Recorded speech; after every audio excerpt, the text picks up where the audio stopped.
मुझे नहीं पता कि आप ये वीडियो कहाँ से देख रहे हैं, कहाँ रहते हैं, किस जगह पर इस वक्त हैं, लेकिन मुझे इस वक्त में आपकी मदद की ज़रूरत है। नमस्कार, मेरा नाम पंकज जीना है और मैं कहानियाँ सुनाया करता हूँ एक नेशनल रेडियो पे।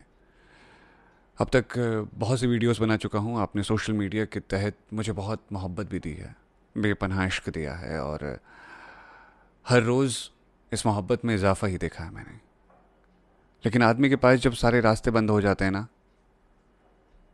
तो वो उस रास्ते को चुनता है जो उसका सबसे बड़ा हथियार होता है। आपने आज तक सोशल मीडिया के ज़रिए बहुत से लोगों की वीडियोस को वायरल किया है।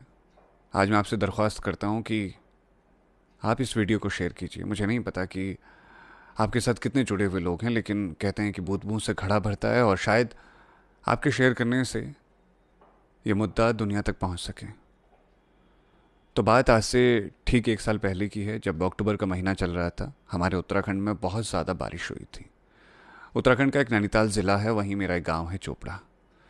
तो हमारा चोपड़ा गांव जो है, वो जिस जगह पर बसा है उसके ठीक ऊपर बरसों से कुछ पत्थर थे जो बहुत बड़े थे, जिसने कभी कोई नुकसान नहीं पहुंचाया था।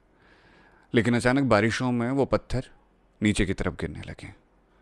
उस वक्त पे बड़ा हो हल्ला हुआ कि इस पर काम करना है, इन पत्थरों को तुड़वाना है ताकि गांव वाले सुरक्षित रह सकें।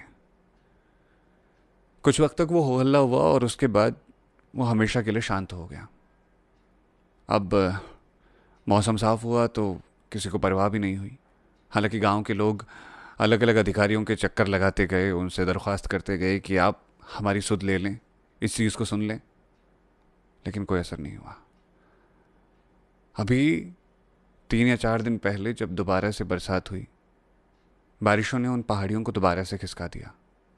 वो पत्थर वापस से नीचे की तरफ आने लगे और अब हालात ये हैं कि कभी भी वो पत्थर गांव की तरफ आ सकते हैं और पूरा गांव उससे तहस नहस हो जाएगा। वो गांव जहां बचपन देखा है, वो गांव जहां अब भी मेरे माँ बाप रहते हैं, वो गांव जहां मेरी पूरी यादें जुड़ी हैं, मेरी ज़िंदगी जुड़ी हुई है और मेरी जड़ें हैं, जहां मेरे इष्ट देवता हैं, वो सब कुछ ख़त्म हो जाएगा एक ही रात में। फाइलों में और दावों में बहुत बार कहा गया है कि हम ये कर देंगे, हम वो कर देंगे, लेकिन अभी तक कोई फ़र्क नहीं पड़ा है। जिन जनप्रतिनिधियों ने हमेशा ये कहा कि अरे चिंता मत कीजिए, ये हमारी जिम्मेदारी है, अब वो कह रहे हैं कि हमें ज्ञापन सौंपी है। जगह जगह जाकर के हमने ज्ञापन सौंप दिए हैं, हर किसी से गुहार लगा रहे हैं। जो दावे कर दे रहा है, जो वादे कर दे रहा है, हम यकीन मान जा रहे हैं और इंतज़ार करते जा रहे हैं। इंतज़ार करते करते आज 5 दिन से ज़्यादा का वक्त हो गया है, लेकिन कहीं कोई असर नहीं पड़ा है। ऑर्डर आ रहे हैं तो 3 दिन बाद, 4 दिन बाद, 5 दिन बाद के, लेकिन उसके बाद भी कोई असर नहीं पड़ रहा है। अब आप हिसाब लगा लीजिए कि अक्टूबर से कहीं पर कोई परेशानी चल रही है और ये महीना जुलाई का आ चुका है और अभी तक कोई असर नहीं हुआ है। अभी कल एक अधिकारी से मैंने बात की थी जो कि आपदा से रिलेटेड चीज़ों को देखते हैं, तो उनका कहना था हाँ हाँ, ये वक्त लगता है इसमें, बस 1 आध हफ्ता मान करके चलिए, हो जाएगा। हम कुछ नहीं मांग रहे हैं आपसे, हम सिर्फ ये मांग रहे हैं, आपसे हाथ जोड़ करके कह रहे हैं कि एक भू सर्वेक्षण करवा दीजिए वहाँ पर भूवैज्ञानिकों के द्वारा और उसका सल्यूशन निकाल दीजिए, उसका एक छोटा सा सुझाव दे दीजिए हमको कि हमें क्या करना चाहिए। उन पत्थरों को तोड़ा जा सकता है, तकनीकें बहुत आगे हैं आजकल, और हम अब भी वहीं चल रहे हैं। और ये बहुत सालों से हो रहा है। जब हम अपनी चीज़ों को आगे बढ़ाने की सोचते हैं, जब हम पराए शहर में घर से दूर होकर के इन चीज़ों के बारे में बात कर रहे होते हैं, तो उस वक्त हमारे मन में डर रह रहा होता है कि पता नहीं इस बात का असर क्या पड़ेगा। घर वालों को कोई परेशानी ना हो, घर वालों को कोई दिक्कत ना हो, हर वक्त मन डरा रहता है। माँ बाप पता नहीं कितनी रातों से सोए नहीं हैं, इस बात का डर है कि कब वो न जाने पत्थर आ जाए। और अधिकारी जो आते हैं वो कहते हैं अरे हाँ, आप शिफ्ट हो जाइएगा, स्कूल में शिफ्ट हो जाइएगा। हम अपना घर छोड़ करके स्कूल में शिफ्ट हो जाएं, लेकिन आप उतने समय से एक भी चीज़ को अपने संज्ञान में लाएंगे नहीं और उसके लिए आपको ज्ञापन सौंपना पड़ेगा। हम अपनी गृहस्थी छोड़ करके किसी एक जगह पर शिफ्ट हो जाएंगे, लेकिन आप उस पर कोई कार्यवाही करेंगे ही नहीं, आप उसका कोई सोल्यूशन देंगे ही नहीं। बस आप ये कहेंगे कि गांव खाली करवा दीजिए, हम देखेंगे। आपका देखना बहुत ज़्यादा हो गया साहब। आपके दरवाज़ों पे घंटों खड़े रहते हैं मेरे गांव के लोग, जगह जगह जाकर के गुहार लगा रहे हैं।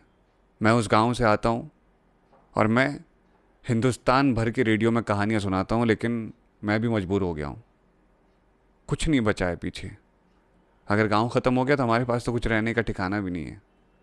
अभी भी सुधारा जा सकता है, अभी भी बचाया जा सकता है। जिसको देख रहे हैं वो बस आश्वासन दिए जा रहा है, वो बस कह जा रहा है कि हाँ ठीक है कुछ टाइम बाद सही हो जाएगा। कहीं ऐसा ना हो कि ये करते करते हम गुहार लगाते रह जाएं और हमारा गांव इतिहास बन जाए। और ये बात सिर्फ एक गांव की नहीं है, एक गांव के अस्तित्व की है। जहाँ से हम लोग आते हैं, अगर हम भी अपने गांव को नहीं बचा पाए तो फिर समझ लीजिए बाकी लोगों का क्या हाल होता होगा। कुछ समय पहले सोमेश्वर घाटी नाम की एक जगह है जहाँ सड़क पे गड्ढे हो गए थे। गांव के लोगों ने धान बो दिए वहाँ कि क्या पता इससे कोई जाग जाए। नहीं हुआ, वैसा ही चल रहा। खेतों की फसलें बानर उजाड़ जा रहे हैं। कहीं कोई देखने वाला नहीं, कहीं कोई सुनने वाला नहीं, बेलगाम हो गए हैं लोग। अगर कोई परेशान है तो वो ज्ञापन सौंपे। मतलब जनता हमेशा ज्ञापन ही सौंपती रहेगी। आपसे गुजारिश है कि इस बार सोशल मीडिया की ताकत का इस्तेमाल करते हुए हमारे गांव को बचा लीजिए। यह हाथ जोड़ के प्रार्थना है कि हमारे गांव को बचा लीजिए, जल्दी करवा दीजिए कार्यवाही। पता नहीं आज की रात, कल की रात या उसके बाद की रात में कब न जाने क्या हो जाए। प्रकृति के आगे कौन टिक पाया है आज तक, लेकिन थोड़ी तो सुधार किए जा सकते हैं ना, थोड़ा तो तेज़ी लाई जा सकती है ना। इतना कर दीजिए, ये प्रार्थना है आपसे। बस हमारे ऊपर इतना एहसान कर दीजिए, बहुत बड़ी कृपा होगी आपकी। शुक्रिया।